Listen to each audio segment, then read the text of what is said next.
Hi, it's Krista at the Secret Yarnery. Welcome to Crochet Podcast, episode 180, where we are going to be mixing and matching and finding colors to go with that gorgeous color of the year, Patina Blue.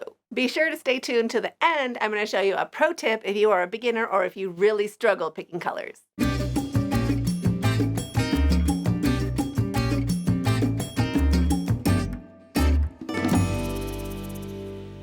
Welcome back. If you're new to the channel, my name is Krista and this is the Secret Yarnery.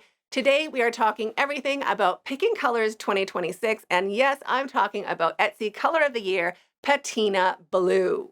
We are diving right into it, picking colors that go together from whatever you have on hand. There is not one specific Patina Blue, like this is the Patina Blue. There could be right now, actually. It's probably very popular. But for me, I'm just going for that used, aged copper vibe. It could be a plethora of different shades of Patina Blue from my take on it. So we're just going to go through my Yarnscape and pull some colors, and I'll share with you my tips and tricks for making those colors pop. So for 2026, Etsy has chosen Patina Blue as color of the year, along with linen as the texture. So for that, it means just beautiful. I think of Greece. I think of like just gorgeous kind of rich tones. So gorgeous oceany shades of blue and teal with neutrals and soft colors like that. So let me go grab my version of Patina Blue. I'm just going to go into my section here and grab the closest that I have. You, of course, could find the exact Patina Blue if you went to a store or, my stores anyway, don't start me on stores. My selection is better than what I have found, including online. Even Ice Yarn doesn't. Okay, I'm not going to talk about it. Ice Yarn does not have colors right now. Anyway, let me go and grab my version of Patina Blue, and we'll start from there.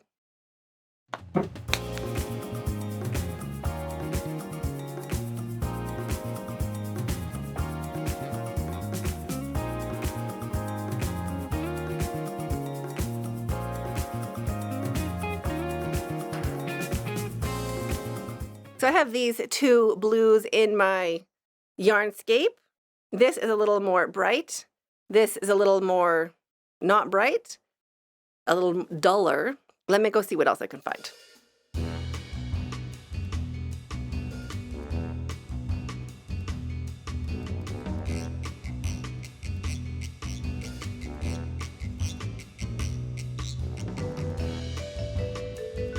I also found these two in the greens, in the teals. Look at that. So now the top two go together and the bottom two go together. And how I tell, or how I know that,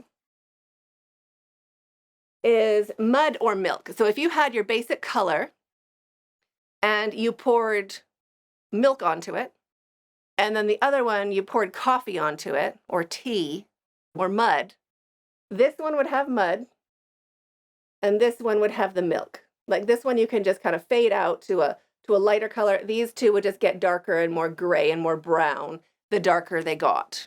So the first step is going by feeling. What emotion are you going for? Do you want it to be relaxing and calm?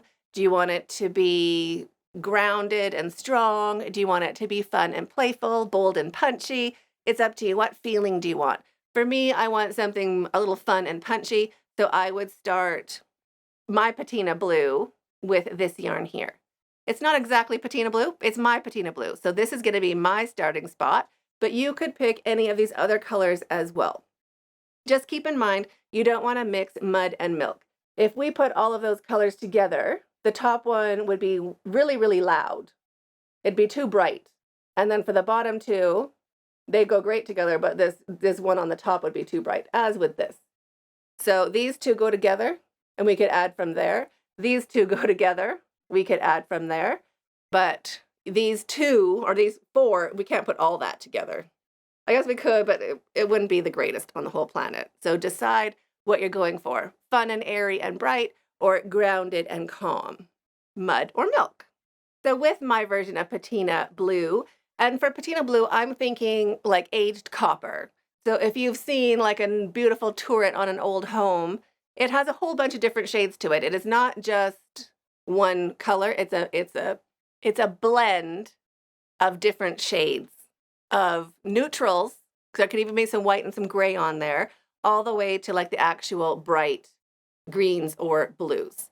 So I'm going to keep these two colors together, and I'm going to go and add a neutral. Now for picking colors, I try to generally you do it in odd numbers, so 3s, 5s, 7s, like that, just to kind of even it out, and at least one neutral or one punchy color. If you're doing all neutrals, then one fun bright color, and if you're doing all bright colors, at least one calm, clean, neutral color. Neutral colors: black, gray, white, off-white, cream, beige, tan, some light browns. If you get into a real brown, that counts as a color, not a neutral.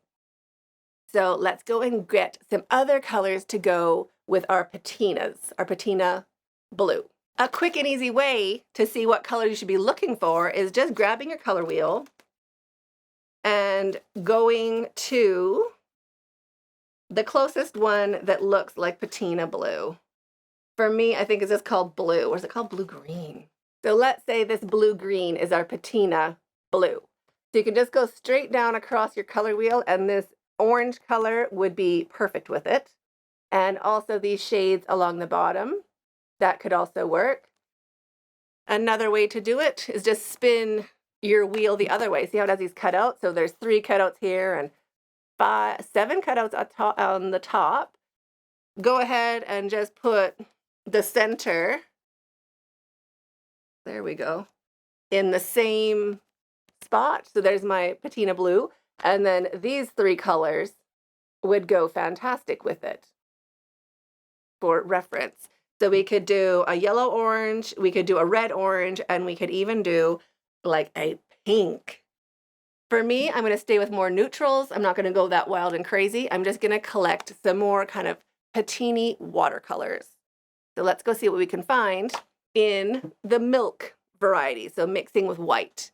So cleaner, crisper, not so muddy. Let's go see what we can find.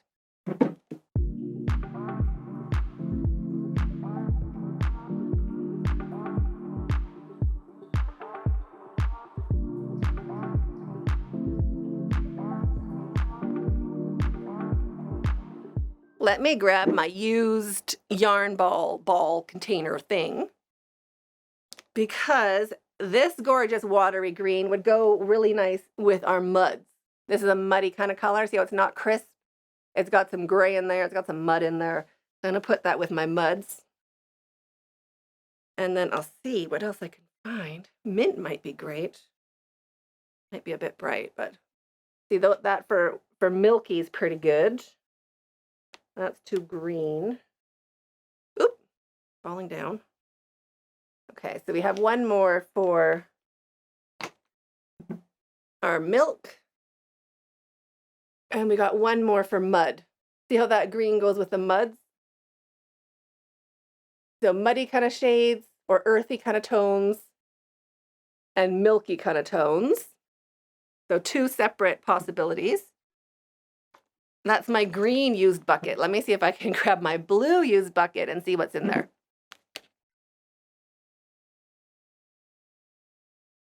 Lots of things in there. Okay, so starting with milk, that kind of almost goes, but I feel like it's getting a bit bright or light. Ooh, there's this also. Whoop. Look at all those shades together.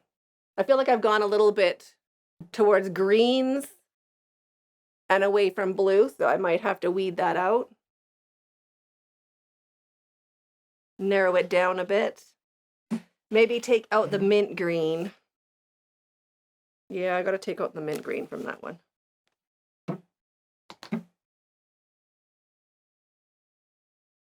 So it kind of stays more in the blue family.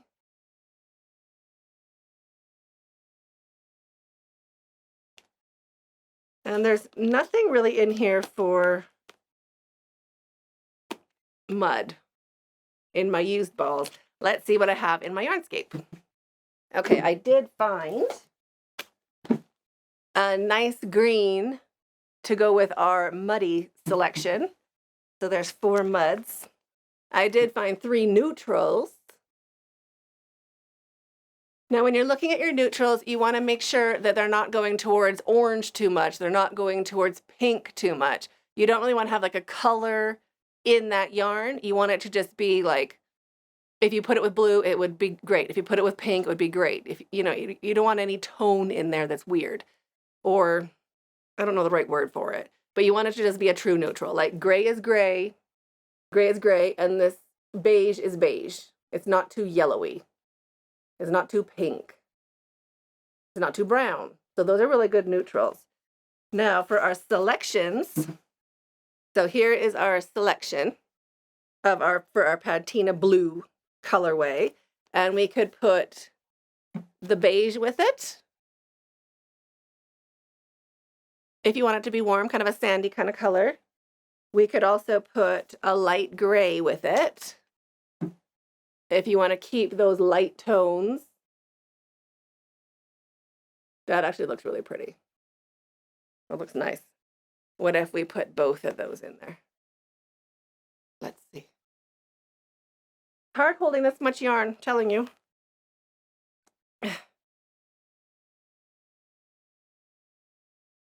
That one down, these in. Okay, so see all that together? I don't really like the beige. I think the beige is too loud for this bunch. So I'm going to take the beige out. We could try the charcoal. Ooh, well, hold on. This might go nicely because we have 2 kind of mints, we have 2 kind of blues, and we have 2 grays. So that would be okay, but I think it's also just too dark. Whoop, whoop, ah! So this would be my Patina blue collection. Now it also depends on, remember your feeling of what you want it to be. I want mine to be kind of bright and fun. You might want yours to be a different feeling. That's pretty great. And I do like the gray and the beige in this collection. Ooh, that's pretty. What should we make with it? I love that for me. How fun. I feel like that would be such a nice wearable, right? So you just kind of have to play around with it. Keep in mind what feeling you want for it, and that nothing is louder than something next door. You want everything to kind of be ish the same, but also not identical. There's no point switching yarns and sewing in your tails if you can't tell that it's a different colored yarn. Another tip I have for you for picking colors is adding a little bit of white. If your tones or your shades, your colors are very similar, you could put a couple rows of white in between them, in between the color change, just crisp them up. I find it really helps the blanket, number 1, look clean. And number 2, just kind of makes those colors each look fresh instead of so compared color to color of what the next color is going to look like. If you can put a little piece of white or a little stripe of white or some rows of white in between, each color gets to sing on its own, but still looks great together. So white is something to think about, even for a border around your finished object. Even if there's no white in it, just crisping it up with white somewhere really helps colors sing. That being said, off-white, you think it's a great idea. I love off-white. I used to have my pillow up here, so I'm looking up there. I made a really beautiful tulip stitch pillow with off-white yarn. And I wish I never did because it always just looks dirty. It's sparkling clean, but just because of that cream colored yarn, it doesn't look fresh. And especially around the other things I've crocheted, it just stands out and looks a bit dingy. So think about that with cream colored yarn. If you are using cream colored yarn, I think I did this for the crochet along. I used for the Bloomscape cowl, I used cream because it went with that antique kind of vibe, but I still crisped it up with white so that you can tell that yes, that is cream, and yes, this is white, and yes, the blanket is clean. So that is another tip to use white yarn a little bit around just to freshen up your colors. So after all that mixing and matching and finding the mud and milk, if that is still a struggle for you, you're not confident, what you can do is just go to your local yarn shop or look online for a cake or a variegated yarn that has Patina blue inside. So both of these have a similar shade, or there is patina blue in both of those. And then you could just go use this cake to go and find or match solid colors to go along with your patina blue, or just use cakes. Look how cute that is. So that is a great way to do it. If you want to do granny squares or something else with patina blue, you could just take your cake and then separate it into these various colors and just wind up each of those colors into a little cake or a little ball, and then you have a plethora of colors that match patina blue, or don't match, but definitely look great with patina blue. And you didn't have to do anything hard other than find a cake. So I hope that helps. What are you going to use patina blue for this year? Let us know in the comments. And what colors are you mixing with it? And I can't wait to see your finished projects. You can tag me on Instagram or Facebook at Secret Yarnery, or email me, Krista@secretyarnery.com, and we can share your makes in an upcoming podcast. So I hope you enjoyed this. Let me know your tips for picking colors and patina blue in the comments below, and I'm waiting for you in the next video. Stay hooked.